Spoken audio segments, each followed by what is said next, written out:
Hey YouTube gun people, I want to do a video on knives. Hunting knives, not knives that you're going to use to off somebody. I see lots of videos. These are that that are from knife guys, which is fine. And it makes you start to think, and this came up with a topic of discussion with a friend of mine who's interested in getting into hunting, and they were talking about the kind of gear they need. And you know, they watched a bunch of YouTube videos, and they said, geez, you know, a lot of these guys are using knives that are like, you know, $200, $250 or more, and really expensive. And you know, what do I need? You know, what should I use? The fact of the matter, you know, what kind of grind? The fact of the matter is, and I'm talking now about white-tailed deer hunting, or deer-sized game hunting. Okay. The truth of the matter is, you don't have to spend much money at all. You can get a damn good hunting knife for, like, you know, $40. And the only thing that you need to do is make sure that you know how to keep it sharp.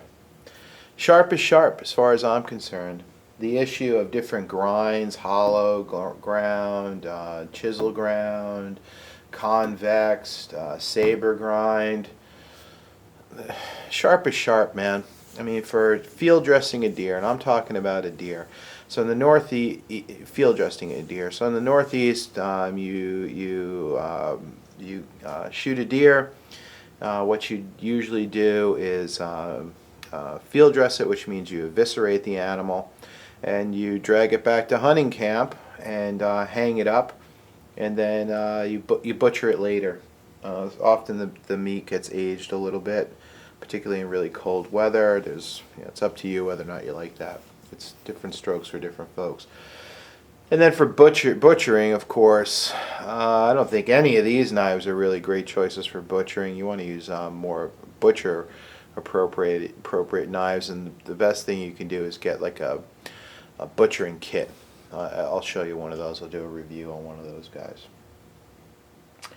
So what do you actually need for a knife? There's two flavors. You can use fixed blades, or you can use folding knives. I can tell you, you don't need to do. This is a Kershaw Onion. No, sorry. I guess this is the. Yeah. This is. I think this is the Scallion. Yeah, this is the Scallion. I can tell you, all these knives are really sharp. Okay, I'm not going to get into the cutting a piece of paper with them. You know, I mean, seriously, piece of paper, whatever. This little knife, tiny. This thing's been used to field dress, you know, many deer. Right? No problem. Trivial. Problem with a folding, and you don't need anything fancy, so you can use a relatively small knife, right? And the reason you want a relatively small, you don't really want a very thick blade. You don't really need a long blade. This is so you can, you know, not to be gross, but you got to cut it. You got to cut out the asshole of the animal. So this works really well to cut it out. You know, you open up the animal. You take out the gut sac. You cut out the diaphragm. Reach up in there, cut out the trachea, pull everything out. This is just fine. Works just great. You can skin animals with this. You can quarter animals with this. Sharp is sharp. Don't need to spend a fortune. Any of these folding knives will do. This is Osborne, Benchmade Osborne 940. This will work just fine. No problem. This is a Three Sisters Forge Beast. It'll work just fine. It's a little bit thick, but for field dressing, it'll be fine. This is more of a tactical, utility kind of blade. It's a monster. Problem with folding knives is that when you stick this into the bowels of an animal, it's going to get lots of fat, tissue, hair, blood all over it. They're a pain in the ass to clean out. Folding knives, but if you can deal with that, you're all set. Fixed blades come in many different sizes and styles. I don't want to review different blades, or the virtues of each, I'll just tell you, you can get, for instance, this is a Winchester. This is actually an NRA knife. I won it in an auction. It's real sharp, very inexpensive. This thing retails, you can buy one of these Winchester knives that they don't say NRA on them usually, unless you get them at an NRA function, for $40 or less. It's sharp. This will work just beautifully. It actually fits in the hand pretty well, and does the job, let me tell you. Okay. Now overall, look at the relative to my hand. Look at the size of the blades we're talking of. No thicker from top to cutting edge, from spine to cutting edge than this. Okay, about the length of my thumb. That's all you need. Anything wider is a pain. And 4 inches or so, plenty. That's all you need. Comes in a real cheap ass sheath. Doesn't matter. Honestly, I don't really keep one of these on my side when I'm hunting. They're uncomfortable to sit in a tree stand with. I'll keep a folder with me. Okay. You can make a custom knife. You can get a custom knife made. This is from Three Sisters Forge. I did a video on this. It's a beautiful knife. It's really nice. I use this to gut some deer. Does a nice job. This is just, by the way, in terms of the steel, this is just 1085 sharpened. I like tool steel. It works great. The first knife was stainless. Tool steel is great. It's also easy to sharpen. If you know how to take care of a knife, it doesn't rust. This thing's in my basement, in my 120-year-old basement. Do you see any rust marks on it? I don't think so. You can go for some more fancy knives. This is a buck knife with a zipper on it to open up skin the animal without damaging the gut sac. You don't really need that. Sharp, more of a traditional kind of knife. This thing works great. This is probably about $70 or so, probably less if you shop around. You get what I'm saying. My favorite is the Bark River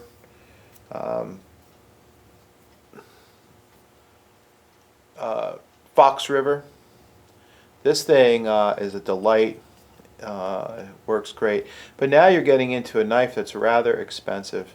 These knives are, I don't know. They're over $120. I know that for sure. This one is a limited edition. It's closer to like $200. It's got this ivory kind of looking handle on it. It's really nice. It's part of their collectors club.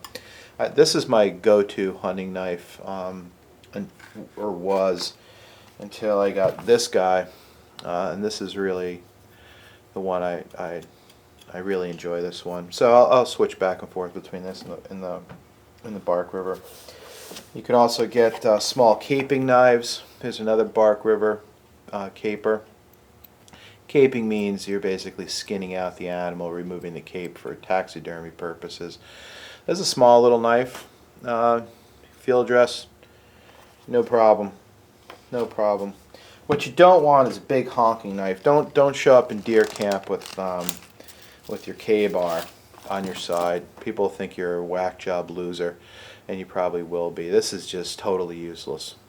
If you want to keep it in your pack for whatever, be my guest. But in terms of a hunting knife, this is not for deer hunting. This is for people hunting. Certainly for survival stuff. I mean, most of the deer hunting that I do, you're on a buddy system. You let people know where you are. The survival issues are, you're not going into the deep wilderness, and I can tell you that 99% of people that hunt are not in that situation. This is not appropriate hunting knife, although it could be a good knife to keep in your pack. For instance, you might be able to use something like that to prepare a ground blind or something like that. Or you can go, similar idea. Could you use them? Yeah, I guess you could use them. They're not really, that's not really what they're meant for. Or you can go for this Falkneven S1 forest knife. This would be, it's much smaller than the K-bar. You could use this for game. It's a little bit too big in my opinion. But this could be that knife you keep in your pack as well, for some utility tasks. So you need to trim some bushes to make a shooting lane, or get rid of some branches on a tree so you can get your tree stand up in there, or get a clear shot through your tree stand. Something like this would be fine, although if you're carrying a reasonably sized fixed blade like this guy, or even the Fox River, I don't think this is really necessary. So what I'm trying to say is that for hunting knives, you don't need to spend a lot of money. I would definitely take a look at the buck lines, if I was just getting into it, and you know, pick one that sort of has these size characteristics. Not this one, but anything in this size range will do you just fine. No wider than about, you know, I don't know, 1.5 inches or so. Let's figure out how wide this thing is. Actually, how about no wider than 1.25 inches for deer? If you're a folding guy, sort of same principle. But my point is, you don't need to spend, you know, close to $200. You don't need to sweat what kind of grind it is. Sharp is sharp. If you you know, if you have any other questions, let me know. You can also follow me on Twitter, and that's just for laughs. So that's you know, a nice way of communicating. It's a little bit hard to communicate on YouTube sometimes. I should mention some of these come with a Firesteel. This is just in there now. I don't necessarily use this very much in the woods where I deer hunt. Most of the deer hunting I do, you're relatively close to civilization. As a matter of fact, white-tailed deer like to be close to civilization.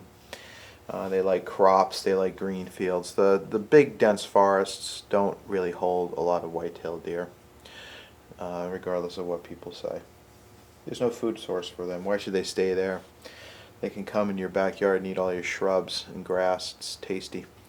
Okay, so that's my take on knives. Don't believe the hype that you need to spend a lot of money, that you need to have a perfect grind. I mean, people, you watch enough videos, you'll think that if it's not a convex grind, there's no way you can chop up a deer with it. That is just utter nonsense. Complete and utter nonsense. Sharp is sharp. Perhaps the best sharpness test you can do, in my opinion, is a Paracord Cut Test, where you just take a piece of paracord, put it on a piece of wood, cut through it. If it cuts through it clean, snaps through it clean, you don't have any fibers that are kind of dangling out of that cut, you're good to go. You can also do the shave your arm hair test. That's sharp enough. So spend some money, learn how to on sharpening equipment. So $40 knife and $40 worth of sharpening equipment. If you have the time to do it freehand on stones, that's great. Otherwise, you can get sharpening kits. There's many out there. They all have their strong points and weak points, but keep it sharp, and a $40 knife will work just as well as a high-end knife. You know, so if you're the kind of person that's happy with utilitarian transportation, for instance, you're fine with whatever kind of car. If you're Mr. Fancy Pants and you need to drive a Ferrari, then maybe you need to have this to help you get by. All right, that's what I got to say about hunting knives.